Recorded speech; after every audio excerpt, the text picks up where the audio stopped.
Rick and Marty Lagina just got super rich on their latest Oak Island episode. They found some amazing stuff near the famous money pit. I know this is really quite inspiring. Yeah, it really is quite a trip back in time. It's pretty amazing. Each thing they found, shown off by Scott Barlow and cheered by Alex Lagina, leaves us with more questions than answers. Their search gets scary when tunnels start collapsing, pointing to dangerous things hidden below. What else could be down there, waiting in this newfound treasure? Who has been enamored of this thing since he was 10? And here we are doing it together as brothers. Explore with us to find out what remains buried deep. Another week, another clue. This time, the narrative introduces another additional week of exploration, a phrase that regular viewers might find overly familiar. It suggests that something big is just around the corner. Yet, as always, that breakthrough seems to stay just out of reach. Scott Barlow's contemplation over the lack of structural findings in a newly explored underground area adds to the skepticism, making one wonder if there's anything significant down there after all. Despite the initial excitement, the story soon hits a literal roadblock. The part of the tunnel they were exploring collapses. This setback is paradoxically both disappointing and intriguing as it raises more questions and ensures that viewers will return, hoping for more clues. Go ahead. Roger, yeah, the guys would like you to stop drilling right now. Let's pull the rods out, clean out the filing, make sure everything goes in a bag, and see what we can see. Stop everything. Rick and Marty Lagina just got super rich on their latest Oak Island episode. They found some amazing stuff near the famous money pit. I know this is really quite uninspiring.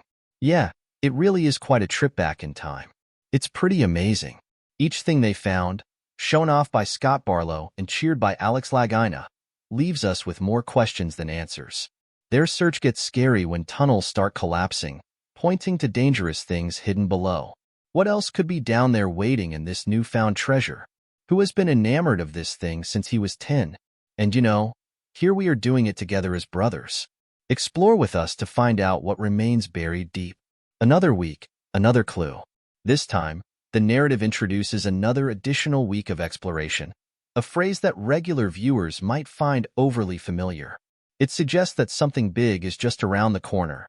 Yet, as always, that breakthrough seems to stay just out of reach. Scott Barlow's contemplation over the lack of structural findings in a newly explored underground area adds to the skepticism, making one wonder if there's anything significant down there after all. Despite the initial excitement, the story soon hits a literal roadblock. The part of the tunnel they were exploring collapses. This setback is paradoxically both disappointing and intriguing as it raises more questions and ensures that viewers will return, hoping for more clues. Marty Lagina's insistence on examining every nail and board might come across as thorough to some or desperate to others. The team's approach, continuing to excavate to uncover more tunnel sections and using carbon dating to determine their age, seems scientifically sound, yet it feels more like a tactic to stretch out the show than to actually conclude it. Doug and Alex are excited about the significance of their latest find. Doug and Alex date the boot to 1908 to 1909, sort of changing its importance to me. Now we want to proceed because it ties with Doug's awakening to that possibility that we're digging in the shaft. This sentiment is echoed by Rick Lagina's serious talk about the importance of gathering all possible data. However, these repeated affirmations begin to feel empty when you consider how little they've actually managed to reveal about the island's past. The introduction of Dr. Doug Simmons, who brings up connections between the Knights Templar and Vikings on Oak Island, adds a layer of historical allure. His theory, that these two groups might have worked together centuries ago on the island, is fascinating and adds an almost movie-like quality to the show, although it's based more on speculation than solid evidence. The discovery of a piece of ancient ship railing and a copper coin could be historically significant. These items, possibly linked to the 8th century and somewhere between the late 1400s and mid-1700s, effectively add intrigue to the tale. However, they seem to be used more for their ability to create a good story for TV rather than their archaeological value. As the seasons go by, the hunt for treasure seems to turn more into a drawn-out tease. Examining old nails and timbers believed to be from the 1600s is certainly an exciting endeavor for any archaeologist. However, The way the show presents these findings often leaves one wondering whether the goal is to uncover historical truths or just to keep a successful TV show running. Each piece of potential evidence, be it related to the Templars, Vikings, or ancient underground constructions, is carefully picked to maintain the narrative tightness and ensure that the audience keeps coming back, always hoping that the next episode will finally reveal all. In the complex web of Oak Island, each discovery, no matter how small, is portrayed as a crucial clue, possibly leading to a major find. The constant hints at connections to ancient civilizations and significant historical events keep the tale compelling, even if actual progress is slow. This method keeps the story going and the viewers guessing, episode after episode, as the team digs up just enough to fuel speculation and maintain interest, but never enough to conclude the tale. Let's dive into new mysteries and theories about Oak Island's past. Viking legacies in Newfoundland. Dr. Doug Simmons has put forward a rather bold idea that may raise some eyebrows. He claims that the Vikings, known for their raids and explorations, were not just wandering around North America but actually setting up settlements around the year 1000 AD. He bases this on the findings at L'Anse aux Meadows in Newfoundland, suggesting it as a critical piece of evidence that these northern warriors had long-term land in the region. Simmons weaves a curious narrative that connects these Vikings with the Knights Templar, a group known from the Crusades who were deeply interested in holy relics. These Templars reportedly started their order in Jerusalem in the early 12th century. According to Simmons, it's possible that the Templars and the Vikings might have collaborated. He even suggests that King Sigurd of Norway, around 1177, might have played a role in moving treasures to Oak Island with Viking assistance. Though this idea relies more on an intriguing notion than solid proof, all of them must perish, must die on the island, and then the treasure will be revealed. All of the Oaks currently are dead, and 6 people have tragically perished in pursuit of the treasure. To back up his claims, Dr. Simmons points to various findings on Oak Island, such as Nolan's Cross, various large stone structures, and a well on Lot 26, which are all dated to the 13th century. The recent unearthing of 2 lead artifacts that traced back to Scandinavia are used to bolster his theory, implying that these items might have been brought over by Vikings. As the excavation team digs further, they find what they believe to be additional indicators of a Viking presence during medieval times. They discovered a piece of a ship's railing dated to the 8th century, and earlier findings of shipwood dated between the 15th and 18th centuries are highlighted as evidence of Norse visits to Oak Island around the year 1000 AD. Each discovery is treated with great excitement, suggesting a major breakthrough, although some might view these conclusions as a bit too convenient or speculative. The team's focus also turns to a rectangular foundation found on Lot 5. Since the purchase by Rick, Marty, and Craig, excavations there have turned up pottery and pipe stems that date to the 18th century. But a copper coin found in a deeper layer showing a green patina suggests an origin even earlier, which might suggest a different timeline for the site on the island. While this coin is fascinating, it opens up more questions than it answers regarding who built the foundation and why. Advanced equipment, like on another part of the island, Lagina and Helen Sheldon, 2 of the archaeologists, are examining the so-called money pit. They find a wall on Lot 5 that may give clues about its original use. They meet with Carmen Legg, a blacksmithing expert, and Emma Sins, an archaeologist, to examine 2 metal objects found in a tunnel beneath the garden shaft. These objects could date as far back as the late 1400s or mid-1700s, adding to the intrigue of the site's complicated past. A carbon dating analysis provided to the team suggests that the tunnel beneath the garden shaft could have been created 150 years before the money pit was discovered, introducing a new layer of complexity to the site story. Meanwhile, as they continue their excavation near the southern boundary of the marsh, they uncover a wooden building. This raises the possibility that this structure might have been part of a larger plan to hide something valuable a long time ago.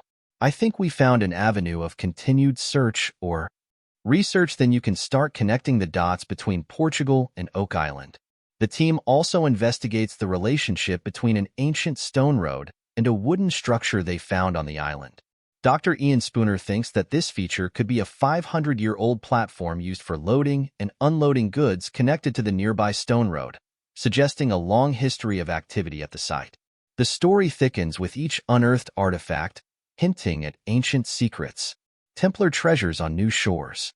The stories of Oak Island are filled with intrigue and suspense, with each discovery woven into a larger tale of hidden treasures and alleged ancient collaborations.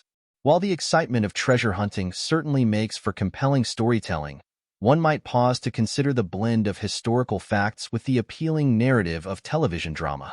The draw of potentially uncovering hidden treasures often seems to push the narrative towards connections that may not be as clear-cut as presented, leaving much room for debate and further investigation.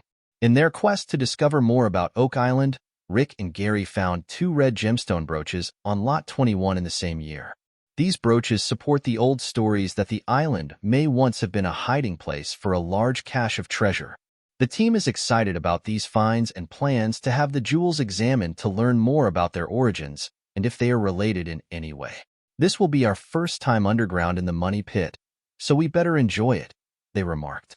They also carried out seismic scanning in the Money Pit area, hoping to find more hidden gems below the surface.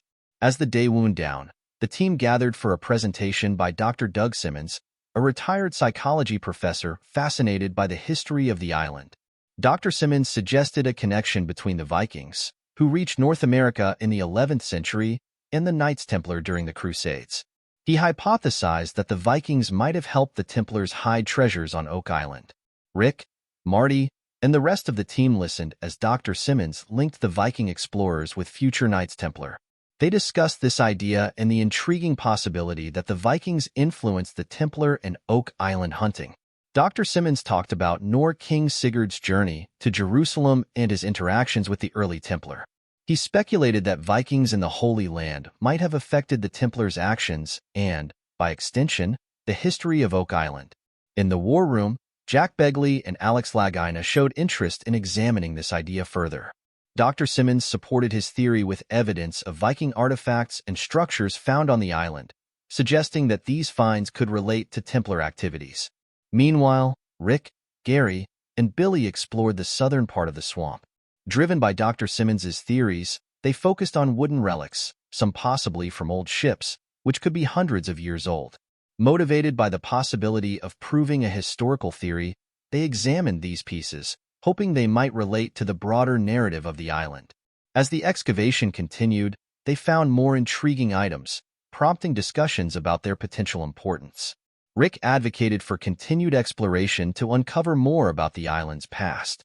Billy, Gary, and Steve then discovered another part of what could be an ancient ship, adding to the artifacts they had found in the marsh.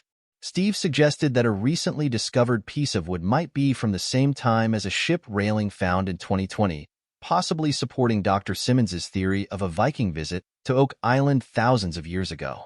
Despite the ongoing discoveries and theories, the true story of Oak Island remains unclear. The island continues to be a source of fascination not just for what might be buried there but also for the stories and hypotheses it inspires. Each new find adds to the narrative, urging the team to keep looking and piecing together the history of the island. This ongoing search highlights the team's commitment to understanding the island's past, driven as much by their hopes and dreams as by the physical evidence they unearth. War discoveries pull us deeper. The quest for Oak Island's hidden secrets is as much about the journey and the excitement of discovery as it is about the historical truths they hope to uncover. Each member of the team brings their own perspective and expertise, contributing to a collective effort that spans beyond simple treasure hunting. As they dig deeper and uncover more, they are not only chasing after possible treasures, but also weaving a rich tapestry of historical speculation and genuine curiosity. It's very plausible. It's enticing. It's interesting. What it says is there are answers in that swamp, and we are getting close, the team concluded with excitement, more than treasure.